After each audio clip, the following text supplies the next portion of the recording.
Hi there. I'm thrilled to welcome you to this session, which is part of the Cyber Back to School series year 2025. My name is Chidambaram, and I'm really grateful to our friend Dwayne Natwick, who has launched this series. It's been running for about a couple of years now. It's really exciting to see and be part of this platform where we all learn, share, grow in the cybersecurity space. There is also another parallel series which is going on Azure, which is on the Azure Back to School. So, congrats to everyone who's been part of this exercise. I really welcome everyone who's new to this as well. So, I am super excited. My topic for the month or for the year is is on red, blue, and purple. What auditors need to know. And typically, we will talk about it from a layman's point of view because I learned it myself. I'm an auditor, so the way I learned it, I will explain to you so that it makes it easier for you to understand as well. So let's begin. So red, blue, and purple can be, in dull shades of life. This is attackers for red, defenders for blue, and the guides or the mentors for purple. But yeah, it's boring, right? So let's make it more exciting. So I will call attackers as something out of James Bond. So James Bond is typically the master spy, the master attacker in our going to be in our webinar for the day. The second is on the defenders. I'm going to call upon Kevin McAllister, our ever-loving, evergreen hero of the Home Alone series back in the day, right? So he's the defender for us. And who's our guide for the day? None other than Yoda himself from the Star Wars series. So there we go. We have three different types of people, totally different types of jobs to do. Somebody who does only attacks, somebody who defends, somebody who guides. So let's dig in to see who will do what in detail. Before we get into that, do you think this red and blue, kind of a philosophy is recent? Not at all. Back in the day in 1932, there was an Admiral Yarnell who had they staged a surprise attack on Pearl Harbor as part of a naval exercise. He wanted to test out. It's kind of a penetration testing by itself, where he has tried this, and he sort of tried to emulate or simulate the way an outside attacker would have done it back in 1932. But probably the military didn't take it in the right way, and then look what happened in 1941 when Japan attacked Pearl Harbor, and it caused mayhem, and exactly the same kind of setup was done. So idea is simple. We simulate attacks. We try to see what goes into defenses, whether we are able to kind of step into this, and that's how we're going to do it for cybersecurity as well. So Team Red, what does Team Red do? We are now Team Red is made up of James Bond and his team. Now, Team Red typically thinks like a bad guy, but in a legal sense, he's like an ethical hacker to say. He goes into systems, he probes, he checks into networks, he sees applications where the defenses may fail. He tries to go on the attack and try to do typically the way an outside threat agent might be able to do it, or he will just try to see how they would have done it. He would use the similar kind of tools and techniques.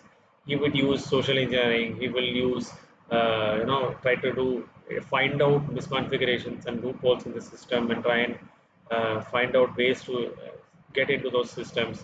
And this will not be one-off. This will be over running over weeks, sometimes months, sometimes years, and they go very deep into the vulnerabilities. So they identify vulnerabilities and they go very, very deep. And more importantly, they provide a complete comprehensive kind of a report where you will have the management as well as the blue teams, which we will talk about in the following slides, who will be actually doing what they need to do, who will be knowing how they have, what are the loopholes which are available and how they are going to kind of close it out. So typically what happens is they think like a hacker, they test the effectiveness of the organization's security program. They emulate the tools, techniques, and processes by likely adversaries. They run tests over a prolonged period, as I told you, and then finally they provide a complete audit report of the testing results. So what goes, James Bond love is gadgets, right? So what goes into a typical James Bond's gadget bag as far as red team is concerned? So many tools are there. These are some of the tools which I'm populating here. Metasploit is one of those which talks about exploiting known vulnerabilities. C2 frameworks, command and control. C2 is command and control for simulated attacks. Social engineering toolkit, which is RACT, phishing, impersonation, social attacks, and so on. Shodan is a very famous website which is used by people around the world to identify which are the assets which are getting exposed, which have already been exposed, which are potentially getting exposed, and so on. And there's another called AMAZ as well. And there's one other way of doing it is through custom scripts, which are automating attacks or mimicking real world tactics.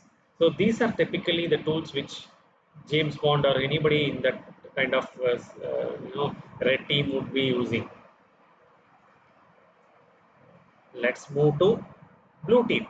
Now, blue team typically has a battle plan the way Kevin McAllister has for his house, right? We have seen Home, we all have seen Home Alone. So two burglars are coming into his house and he says, "This is my house, I have to defend it." And they draws up a battle plan hand drawn, and it's really nice the way he designs the whole thing, and then he makes it happen. He builds up his house to like a booby trap all over the place. So typically, this is what a blue team does. They protect the organization by planning, monitoring, detecting threats, adjusting defenses based on inputs given by the red team, based on inputs given by the management, based on their own judgment and assessment of things. So they just go and anticipate where the burglars may strike. So typically, they talk about anticipating the tactics. The way a red team would have gone and done it, they anticipate these tactics and they prepare their systems to go accordingly. All right. So typically, what do they do? So they set up traps all over the place, like the organization in the network, in the place where they are working, or in the setup in various places across the network. They defend the organization not against just real hackers, but even against red team. So they are not talking about just outsiders. We're also talking about how insiders may be able to do it, and then they have to simulate that as well. They have to think about that. So their job is typically to monitor constantly, detect threats quickly, and respond according to defined security policies. So policies will be there. Again, the policies will not be static. They'll be dynamic. They'll be going across based on evolving threats, the way they want to mitigate these threats, the way they want to harass these threats if they already have reached the premises and so on. So they keep adjusting their defenses based on lessons learned. So lessons are constantly being learned on probably at every second basis, every minute basis. They check into logs, they check into firewalls, they check into many other parameters which they may having. So they look at all these things and they look for alerts from this SOC, the Security Operations Center as well. So the goal is continuously improving their own defenses to make it smarter, faster, and more effective, because they cannot be there at all places and all times, right? They have their own restrictions of resources, time, and management, and everything. So typically, what they do is like the way it is written on the slide. I'll just quickly read it out. They adjust defenses based on red team insights as well as SOC alerts, and they maintain constant vigilance over systems and networks, and they constantly keep improving the detection and response capabilities. So what are the typical traps or the tools which they use? These tools are designed to detect, alert, and stop intruders. So this includes SIEM. SIEM is security information and event management. They collect this typically collects and analyzes the logs. Then we have SOAR, which is security orchestration, automation, and response. So this automates responses to various incidents which have happened. Sometimes it even takes a response and then sees to that particular scenario what can be the best possible response according to its training and the way it has been configured, right? So next we have EDR, which is endpoint detection and response. Endpoint detection and response typically monitors endpoints for suspicious activities. Many alerts can be triggered. This can be blocking either malicious IPs, it can be for various responses which can be coming. Then we have our typical firewalls, our IDS and IPS. IDS is intrusion detection system, IPS is intrusion preventive system, and these typically identify, detect, and also prevent to a large extent unauthorized access. The idea is that they will have filters. Firewalls typically are based on set of rules which are having filters. These filters will go and then try and stop these unauthorized access. The way it has been configured is if it finds out it is a malicious IP address or something, it goes and stops that. And finally, we have threat intelligence feeds, which are for us to stay updated on emerging threats. Okay, now we come to the purple. Purple is all about Yoda and the may the force be with you. Team Purple facilitates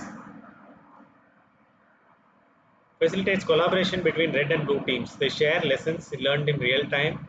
They ensure vulnerabilities are fixed efficiently. And what happens is we have all the teams working together in this particular scenario. We have both the red team and the blue team working together effectively. So, a red team attacks, blue team defends, as we already know. The purple team, on the other hand, ensures that the lessons learned from these are captured, applied, shared, and there has a collaboration between both the parties, the red and the blue. And the it is typically the way it gels in perfectly with our metaphor of being Yoda and may the force be with you, because this is the force connecting both James Bond and Kevin McAllister. So attackers become very smart. They try to convince themselves that they can hack the system. The defenders come back and then they say, no, you can't breach our system at all. So if at all the attacks go through, they become learning opportunities. If the defenses are better, they become stronger, and the vulnerabilities are mitigated faster than ever. So as a team, they work together and they improve the overall security posture on a continuous basis. Then the vulnerabilities are fixed on a regular basis, on a routine basis, so rather than wait for an audit to happen or somebody to come and do a pen test or something like that. And this also typically turns attacks and defenses into actionable insights. So there is a kind of a collaboration as well as a conglomeration between both the parties, and they work as a team, as a united effort towards the bad guys.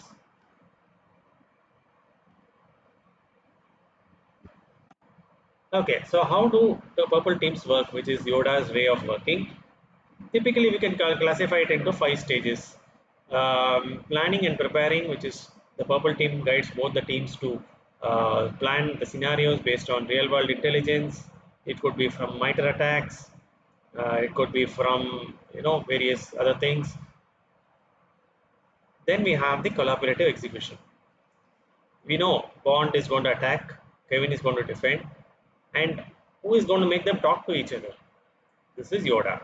The Yoda goes and calls Bond and says, where are you going to attack? How are you going to attack? And then also calls upon Kevin McAllister and says, let's talk to each other and then see what are the vulnerabilities and how you're going to take this and give it to us so that we can go and fix the problem. So that's typically the way it works. Then we have stage three, which is immediate feedback, which is learning on the spot. Because we know typically what happens, we wait for weeks together for a report. The report takes its own time. Bond does his work. By the time he reports back into MI5, it takes its own time, right? So MI6 rather. So this takes its time. So Bond just explains, this is how I got in, this is where I got in, these are your loopholes, this is your problem. And Kevin immediately checks in. Did my system detect all those things?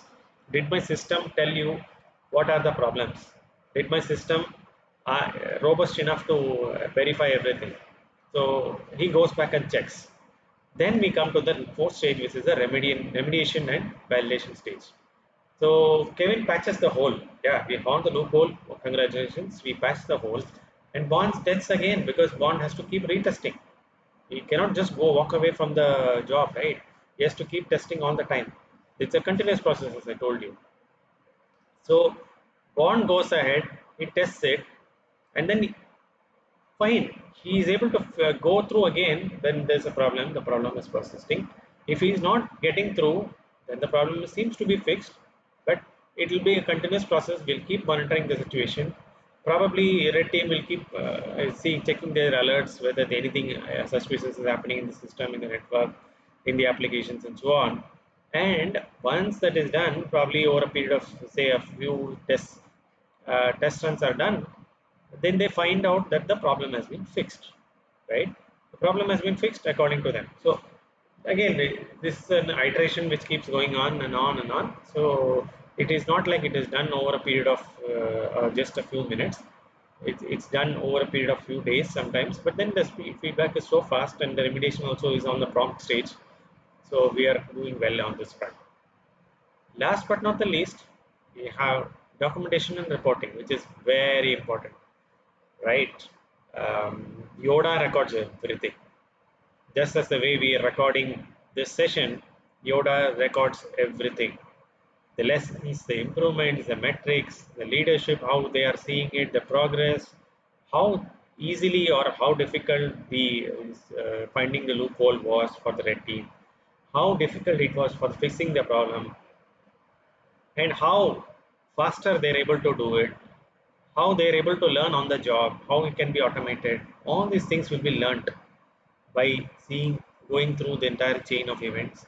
And Yoda is there throughout the whole thing. He's monitoring what's happening, how they are fighting each other, how they are guiding each other. And then he goes ahead and then he also mentors, like the way he mentored Luke Skywalker in the Star Wars series. Yoda does it in this, for this particular series. He is doing it for James Bond and Kevin McAllister. So it is typically like live coaching during a game, like a, you're watching a football game, and then the coach keeps on talking from the edge of the field. He keeps guiding people what to do, where are you missing, what are you doing, where to make the substitutions, where are the loopholes, who is the weak link in the whole chain of events in the game and all that. So this is how he does. So he doesn't wait for the final whistle and the game to get over, and then he does, the analysis, and then he comes back with all those things. He does it on a live basis. He tells them then and there what's going wrong, where to fix, whom to fix, and what to fix. So Yoda's force typically goes by connecting the red and the blue, as I told you. So there are many tools which they use.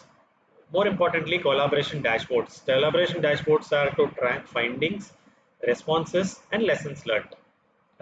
He uses a lot of reporting and metrics tools to measure resilience and the rate of the return on investment of the security tools. Scenario libraries where pre-built attack scenarios are there. He gives that to the red team. He gives that to the blue team. Asks them to work it out, see where they can work together, whether it is realistic, whether it is actionable, and they have to do exercises on them on themselves to see how it is working in a live environment, based on threat intelligence which is available, and the libraries which are based on past understanding, past lessons learned, and so on. So this is how the scenario libraries are getting built. And finally, I mean, this is not an exhaustive list, but some of the tools which are used, the last one of those in my list is the threat intelligence integration. So very important that you just don't stop where you are. You have to keep our simulations realistic and up to date. See, suppose a simulation works. We have to learn from that and see what worked and what didn't work. If something works, well and good. Something doesn't work, we have to see where it went wrong and what kind of data should have been required, or whether the scenario was not realistic, whether the scenario was not current based on current this one. Because see, for example, the scenarios are built based on a situation which we would have learned probably last year or in the last cycle. So things have changed. Might have moved to the cloud. The applications might have changed. Our environment might have changed. We might be outsourcing certain parts of our network. So these are the scenarios which might have changed. Even regulations could have changed. PSA, DSS would have been applicable, or any other framework which we have adopted recently. Change in the management, change in the systems. Many things will trigger changes in the environment. So those have to be updated, and the simulations have to be realistic to kind of cater to the changes which have happened, and the metrics also have to be aligned to those, and the full mitigation loop from start to end, from end to end, has to be enabled, so that constantly we are keeping the force open. The force field is always open, and then intruders can't enter that easily, and then we are protected against all the odds, right? Now, what are these purple team job titles? Typically these could be see, this again a mix. This is not set in stone. It's not set in stone. but could be that these are some of the potential job titles. Offensive security engineer, defensive security engineer. So it's a combination. See, offensive security engineer is typically red teamer. Defensive security engineer is a blue teamer. So it's a combination of both these guys, right? Otherwise, how will you simulate both the sides, both the red and the blue? So if you mix red and blue, you get the palette of purple. That's how we got the red color. So yeah, so these two guys are there. Then we have the purple team operator, and we have the pen tester. We have vulnerability researchers. We would have security analysts. We would have incident responders, malware analysts, security architect, threat hunter, digital forensics analyst. I mean, like I said, told you, it's not an exhaustive list or anything, but typically these are some of the job titles which you can look for if you are looking for a job or a opening or an opportunity in the purple team. These are some of the jobs which you could look for. And again, as I told you, these are not exhaustive because it's a combination. There is not any particular profile that you will find because everybody has to do everything. He has to learn both being a red teamer as well as a blue teamer. Sometimes you know what they even interchange. A red teamer might be working as a blue teamer after some time, and so on, because they have to learn from each other. And typically, that's how you learn, right? The typical way of learning is the best is on the job. Learn by doing, as they say. So yes, it will be a lot of cross working because you have anyway have to be interacting with each other as a red team, as a blue team, and to coming together as a common, against the common enemy who is the intruder or the threat agent or the threat actor who is from outside, possibly from inside as well. We could have insider threats as well. We could have some error threats as well. So it could be anything, but typically this is how it works. All right. All right. So you've spoken about red team, blue team, and purple team. So I just wanted to summarize all coming together in one place, right? So as I told you, to summarize, the red team typically thinks and behaves like a threat actor. He behaves like the bad enemy, a bad guy itself, the enemy. And this is basically to prepare our businesses or the organizations or our systems for better threats or the realistic threats. So the tasks which are typically done by a red teamer is simulating attack methods, hosting lengthy intrusion campaigns, identifying vulnerabilities within systems and networks. So that's as far as a red teamer is concerned. So what does a blue teamer do? Yeah, I know we have already discussed at length, but just to summarize, a blue teamer typically handles business cybersecurity tasks, including detection, prevention, and response of various events. These are cyber events. It could be minor, major, depends on the situation. Regardless, he has to be ready for addressing those. And tasks typically by a blue teamer could be managing everyday security operations. This could be a SOC operation. This could be monitoring networks and systems through various like SIEM, SOAR. We have many tools which we are discussing, triage alerts, and they'll just looking at the alerts and then seeing whether anything malicious is there, anything suspicious is there, and how to handle those things. So combine both of these things is the purple team. It brings the red team and the blue team together to combine the data they both gather over time, and they make it an actionable thing. See, red team will work in silos, blue team will work in silos, but if they don't talk to each other, the whole organization stands kind of loose. So that is where the purple team comes in, and then he brings both these guys together. And then typically elements of both these guys are there in the team itself. As we spoke about the job titles, these guys are already there. Elements of each other, people from each, probably red teamer, one blue teamer. They will work together as a team, as a unit. And what are the tasks? It varies from analyzing vulnerability data, providing improvement recommendations for security operations, documentation of best practices and changes. These are some of the things, but these are the main focus areas. Okay, now we've met our three heroes. One is James Bond, the red team spy who sneaks in to test the defenses. Then we have Kevin McAllister from Home Alone, the clever blue team defender who goes up and sets traps and protects his home, and then he typically does all these things to save the organization from outsiders and from the red team himself. And finally, we had Yoda, the purple team mentor, who guides both the sides, James Bond as well as the Kevin McAllister's team, to learn and improve, to talk to each other, to learn from each other's problems and mistakes, and then work as a team to attack, the common enemy, and then make sure he doesn't come and intrude into our systems. But did we talk about four people in the beginning? The title, what does the title say? Title says red, blue, and purple. What readers need to know. So where does the auditor come in? Right? That is our main character, right? Of the title character or the narrator of the whole thing. So I am an auditor. I am the narrator of this particular webinar. So the way I am the narrator, our webinar has the narrator hero who is the auditor. So the auditor's typical role will be to make sure that everything is fair, lessons are recorded, the leadership actually knows what's going on, whether things are in place. Because it gives an assurance to the management that things are in place. Even though Yoda is there as a mentor, Yoda reports, but who gives the assurance that everything is in place? That is where the auditor comes in. So think of an auditor as Sherlock Holmes. Sherlock Holmes with his fedora hat, his Microsoft magnifying glass and everything else, the coat, the missing fingerprints, the analysis, his way of thinking, everything is there. All the elements are typifying the auditor himself and connecting the dots, collecting the facts, and bringing clarity wherever there is confusion. This is what typically Sherlock Holmes does, right? And that is what our auditor also will be doing. Okay, so how do auditors fit into the whole thing? Auditors don't just keep on watching the battle between red and blue and purple and so on. They just won't keep watching it. They assess. Auditors are assessing. What are they assessing? They are assessing the readiness of red, blue, and purple.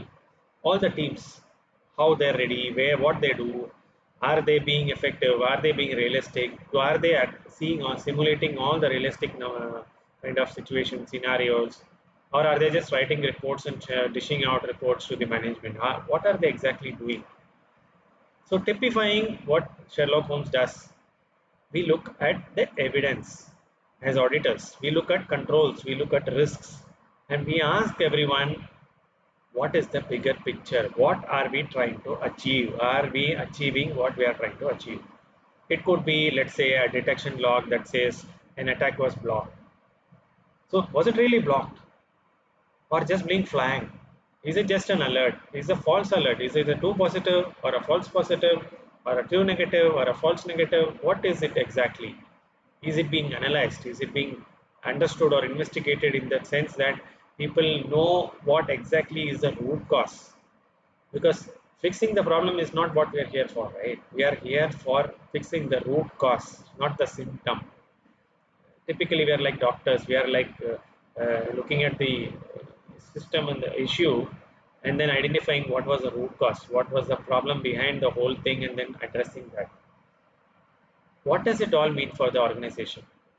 And how was it fixed or how is it getting addressed? And this is what we report to the leadership in a plain language, in their understanding, in their own language, in the way they speak, management speak, as we can call it, and free of jargon, not too much of taking into his point of view, but from an organizational point of view, aligned to organizational objectives, aligned to what the organization is trying to achieve. This is what we do as an auditor. So when it comes to auditor's role in a red team, it does just didn't go and check what or watch what James Bond is doing. No, and James Bond is going to do what he is typically going to do. He is always going to do what he is doing. He is attacking. He is on the run. He doesn't wait for anyone's orders. He just gets things done as like this on a snap of a finger. But as auditors, as Sherlock Holmes, we watch closely. We validate whether the red team's tests are being risk-based, whether they were scoped properly, whether they are reporting all the vulnerabilities, whether it leads to remediation of the vulnerabilities. We connect the findings to governance, risk, and kind of board oversight, whether things are getting discussed or things are getting buried. Are findings getting informed to the management? How is it getting done typically? This is what we do as auditors in a red team. What about a blue team? Blue teams are defenders, as we already know. Auditors don't go and set traps. Auditors are not part of the blue team. Auditors are aligned with the blue team where they go and verify, are logs reliable, are alerts effective, are responses getting documented. So Sherlock Holmes doesn't wait for the. Sometimes he even goes and preempts a particular crime, but then he can't be there everywhere, right? So he cannot stop the burglar or the crime from happening. But what he does, he goes and tests whether people are doing their job properly and make sure there is sufficient evidence to stand up, in terms of law enforcement, in terms of the court, in terms of the police, how it can be presented to them in the way that it is watertight, airtight, the way you want to call it. So this involves reviewing the monitoring, the logs, incident responses, testing the effectiveness of SIEM and the EDR alerts, ensuring documentations are done properly and lessons are captured in a very robust manner. Finally, we come to the purple team. Now, this is where the auditor really shines because purple team is the auditor's real place of, it's kind of his home. Uh, this is just hand in hand or just being supporting the purple team itself, where they assess whether lessons are learned, whether lessons are documented, whether they are acted upon, whether those problems which were identified, loopholes which are identified being addressed. We verify, along with the purple team, whether improvement cycles are being done, they are continuously improving, seeing things, whether collaboration is there, but it has to reduce the blind spots as well. See, uh, typically what happens is everybody is, as I told you, is their own silos. They don't know, or they are not having sufficient time or having that visibility of the big picture, right? Big picture is where we came in as an auditor, and big picture is what we provide to all these teams. So we tell them what is our achievement or what is our goal which we are trying to achieve, and those are certain blind spots which may be overlooked by these people because they are engrossed in their own way of working. So these guys as auditors go and then try to identify those blind spots and reduce those blind spots. And this is where oversights creates lasting resilience because resilience is not something which is one time, it is continuous, right? So this is how typically an auditor works with a purple team. So we have defined what an auditor does with each of the teams. So let's bring it all together. The red team, he has to ensure that tests are risk-based, ethical findings are leading to governance action, and so on. The blue team, which is Kevin McAllister's team, he validates monitoring, evidence, and response effectiveness. He checks evidence, he checks responses, make sure everything's are holding up. With the purple team or the Yoda generation of people, he oversees the feedback loop and ensures that lessons are translating into stronger resilience. As we were talking about, resilience is something which is continuous, which cannot be just done one time and then left away. So that's Holmes' job as bringing it all together, connecting all the dots, bringing these three guys, these superheroes together. James Bond, Kevin McAllister, and Yoda, in their own world, they're all superheroes, but then they're bringing it together in the world of the organization, the universe of the organization, and making them, even bigger as a team together.